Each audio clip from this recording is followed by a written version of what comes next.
We're Team 10 on top. My name's Anthony. My name's Philip. My name's Leah. My name's Sara. And we're presenting on off-campus housing affordability. Housing affordability is a large problem for off-campus residents. The undergraduate enrollment of the university is 27,056 students. Of those undergraduate students, 56% live off-campus. According to the university's Department of Resident Life website, there are 8,900 beds in total for all residence halls and the Leonardtown community, and an additional 2,984 beds in the courtyards and South Campus Commons, which are university-affiliated apartment buildings. The fact that there is not enough space for students to live on campus creates a competitive atmosphere for students to find off-campus housing. In order to stay relatively close to campus, popular choices for off-campus housing and apartments include the University View, the Varsity, and the Landmark. However, the costs of these locations are much higher when compared to the differentiated rates students pay for housing on campus. Students may alleviate the stress of price by living in houses farther away from campus, but this is often at the cost of security and proximity. The bottom line is that off-campus housing is too expensive, and there needs to be ways for it to become more affordable and accessible for all students. According to Sherman Zander in A Degree of Luxury, private companies are investing in student condos that come fully equipped with amenities such as pool, gym, sauna, tanning beds, and entertainment rooms. Prioritization of comfort over education is the key problem in the building of these new apartments.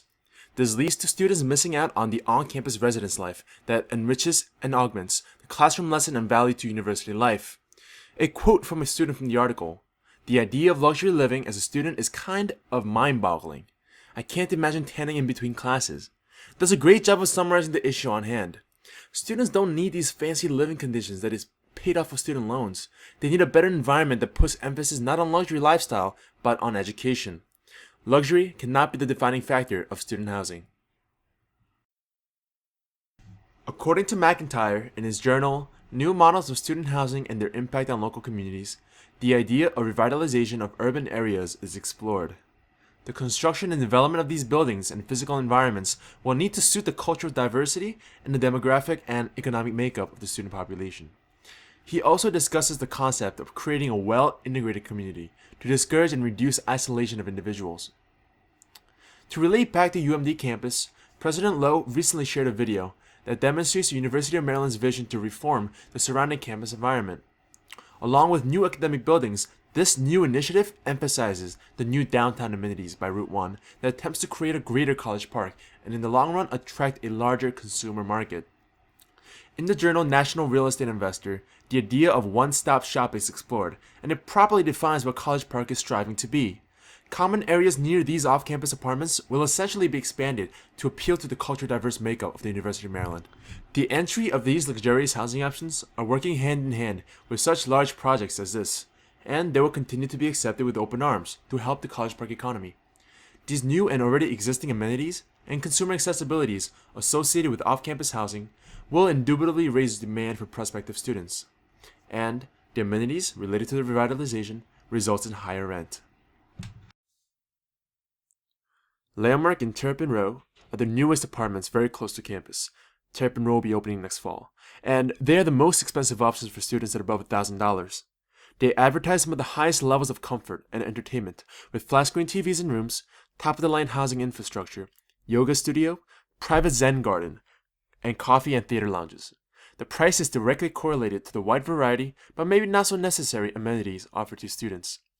The View and the Varsity are located right next to each other, both in close proximity to campus and other nearby consumer services.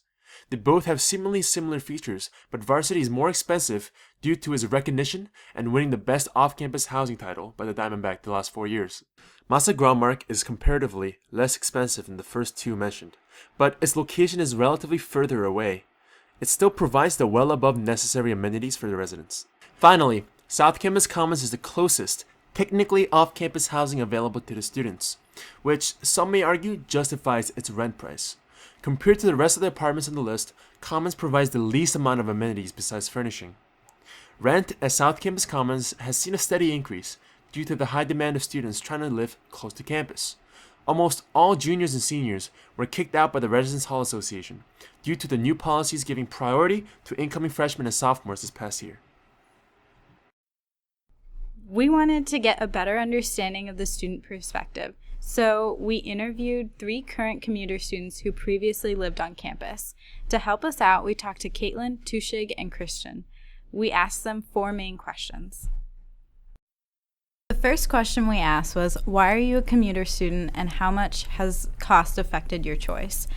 These were the interview answers, and it was clear that price, money, and cost were important reasons for why most students decided to commute.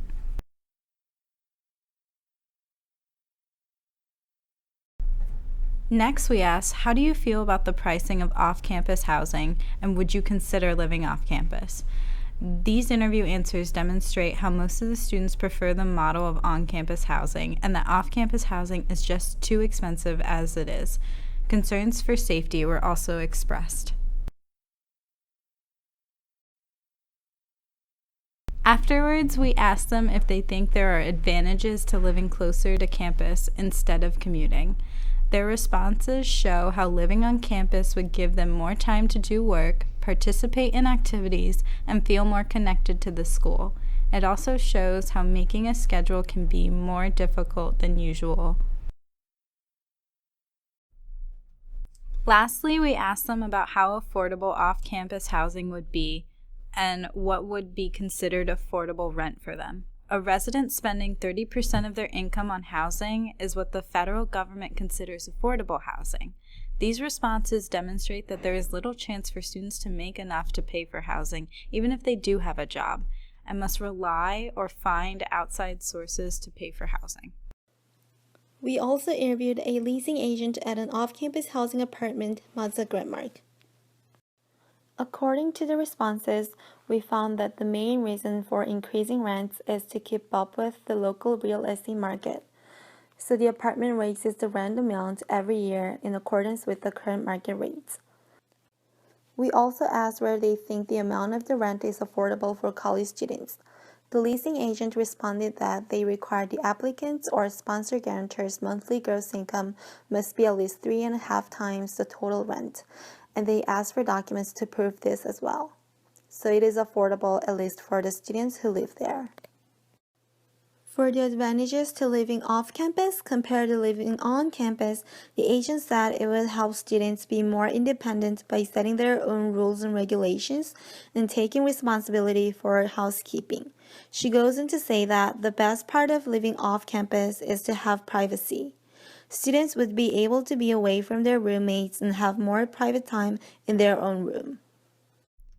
We went to the housing wage calculator on the National Low Income Housing Coalition website to figure out exactly how much students need to make to meet the high rent in College Park. The calculator assumes that people will only spend 30% of their income on housing. For the monthly rent, I put $840, which is the cost of a South Campus Commons apartment. The calculator said that one would have to make $33,600 per year. If one were making minimum wage, they would need to work 89 hours a week. This is not possible on a student schedule. Overall, off-campus housing is just too expensive and not affordable. These interviews demonstrate that there are advantages to being closer to campus and that many students do not have access because they can't afford or need help in order to. The optimal framework to make off-campus housing more affordable to students would be Cotter's 8-step model. Because students living off campus makes up a substantial part of overall student housing, a comprehensive system such as Cotter's would ensure that housing off campus would make the change to become more affordable, and more importantly, implement the necessary regulations to maintain affordability. Cotter's comprehensive nature would be more effective than other frameworks such as Lewin's 3-step model for the purposes of this change. Lewin's system involves changing the status quo and refreezing it to make a change permanent. This would not work to make off-campus housing more affordable because off-campus housing does not necessitate a culture change. Instead, there is an oligopoly of few housing options such as the View and the Varsity which control rent. Without some sort of regulatory oversight, these housing companies will continue to charge overly high prices. To solve this, Cotter's approach involves steps that encourage creative problem solving and making necessary adjustments in new programs. This would ensure that university officials, state officials, and others involved in the new regulatory process are consulted and heard, as well as making sure the system remains intact and strong to keep the housing companies from going back to their old ways. Cotter's plan begins by establishing a sense of urgency by creating a compelling reason for why the change is needed, which is necessary for this case because to make housing more affordable for students on a large state university, regulations from the state must be mandated. From there, it says to form a coalition with enough power to lead the change. In addition to help from state and university officials, our large student body could potentially contribute to this new coalition, making sure that the state knows there is enough support and that it's an issue that needs to be addressed. In order to achieve the vision of sustainable, affordable housing, there will be three main players contributing: state officials, a student organization, and most importantly, a university committee. The university committee will be the main group that actually implements the necessary changes, both off-campus and on. It will work with the other two groups to decide how to make these changes. The student organization will run for the purposes of voicing student opinions on the issue, as they are the ones being directly affected. The university committee will also have to work with and receive support from the state in the form of laws that regulate price ceilings on housing and rent to ensure that prices are similar or even lower than the prices for housing on campus. This would protect students from the off-campus housing companies abusing their control over housing. The state of Maryland could also provide loan services for students who choose to live off campus. These loans would be free, open, and accessible for little to no interest rate, and would give students an extended period of time to pay back the loans. The University of Maryland may encounter different types of barriers and resistance as it implements the change, and these must be solved to implement the project successfully. One of the barriers would be the resistance to change from the top executives related to the budget restrictions and loan services for off-campus students. Also, the university has limited funding for housing, and it might turn down the project due to insufficient funds. In order to deal with this barrier, student organizations should communicate and explain to top decision makers how the change would be beneficial to off-campus students, and it would solve the current housing affordability problems the university is facing. They could also look for the students who are interested in supporting the project and convince them of the importance and necessity of the change. Another resistance would be the university has its own on and off campus housing system that has already been set up and used for years. When the university tries to implement the change, it would have to consider the consequences where the project conflicts with the existing systems and regulations.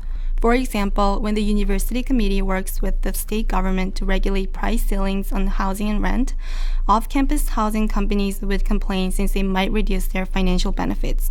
In order to overcome this resistance, the university committee and student organization should find a way to compensate the off-campus housing companies for the possible financial damages that they would experience, and continue to emphasize how it would be worth the change even if it may conflict with the existing systems.